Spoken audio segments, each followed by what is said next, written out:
All right, guys, so your last text for this week is John Smith. So we all know and love John Smith, primarily from the Disney-fied version of him, as the heroic settler who came over, made peace with the Native Americans. Pocahontas saved his life, fell in love, all these great things.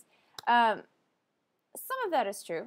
Some of it is really more just fiction. So I had you guys read Smith's letters in the same vein as Cabeza de Vaca and Columbus, because it is equally fascinating to study the character behind, the man behind the character of John Smith. If you'll notice, there's something very different here. So this was a book, essentially, and it was used by a lot of explorers. It was very helpful.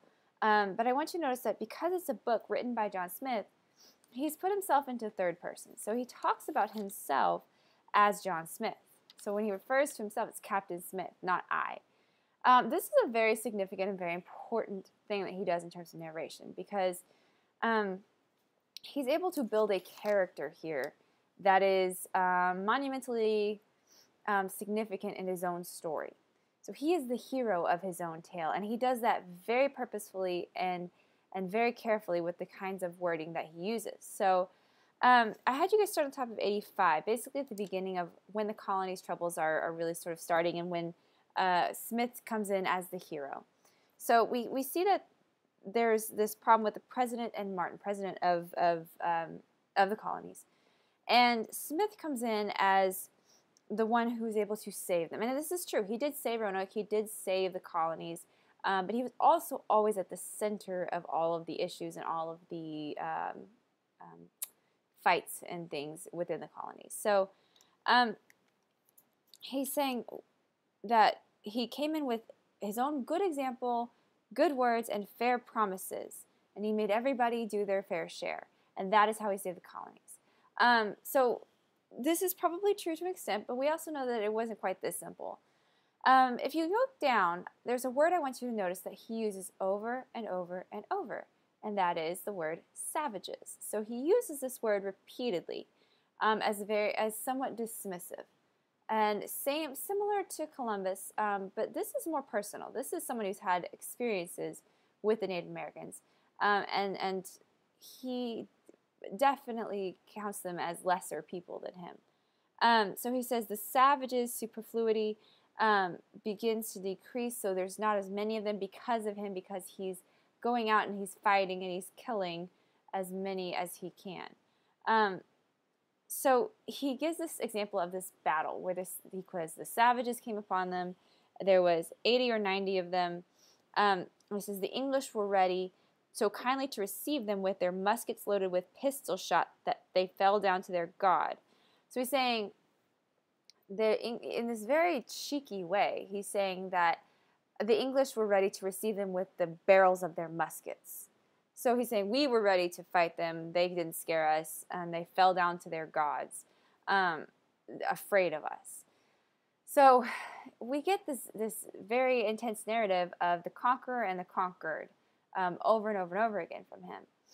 And it's the language that he's using is very tongue-in-cheek, and it's not at all humanizing the Native Americans. So he says that he made peace with them, and they actually danced and sang in friendship with him. So not only is he the great warrior, but he's also the great peacemaker somehow simultaneously. So if you flip the page to 86, you'll notice that Smith is the one being betrayed. So he's the hero of this story. Again, remember, everything that's happening is happening against him or to him. So he has this plot developed between this guy named Wingfield and Kendall.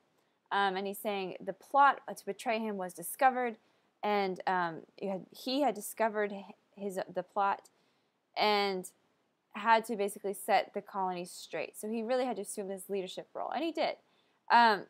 But I wanted you guys to notice the language of betrayal that he uses when other people work against him or oppose him.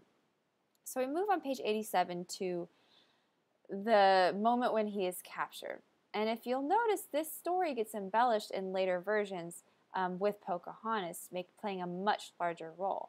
But here, it's primarily Smith who saves his own life. So he says that he was taken prisoner by over 200 savages with a savage as his guide. He ramshackled a Native American to his arm, sort of as his guide, and he was still taken prisoner. So imagine that. And he says that when he was taken prisoner on page 87, there was much sorrow for his loss in Jamestown. So he says everyone was lamenting the fact that he was gone, which is probably true. But it's funny that he's telling it from his point, as everyone was so sorry to see Captain Smith taken. So he says that while he was with the Native Americans, he actually rose to such estimation among them that they revered him and respected him. And this was done with, and this is true, this was done with his using of a compass. So he gave a compass to the chief as a gift, sort of as a bartering gift for his life. And the chief was so enamored and so impressed with this compass and all that it could say and do, as he says, as far as showing the globe-like jewel, that he actually pardoned or let Columbus go. Let Smith go. So he says the king interfered on his behalf. They were ready to kill him, tied him up against a tree. They're ready to kill him. The king interfered on his behalf with compass in hand, so that they all laid down their bows and arrows. So if you can imagine this in his tale, you have Smith standing on this hilltop, on this tree, in this moment about to get shot, and all of a sudden the chief raises his compass and says, absolutely not, this man needs to be saved. It's a very wonderful story. Did it probably happen that way? Maybe. Did it happen that way? Maybe not. So I wanted you guys to just kind of see the language and how very powerful language can be between these three different explorers. So you guys have really done a fantastic job this week. If you have any questions, there's no specific assignment right now for John Smith, but you need to go back to one step to the week 2 folder, and it will tell you exactly what to do next. So hope you enjoyed John Smith.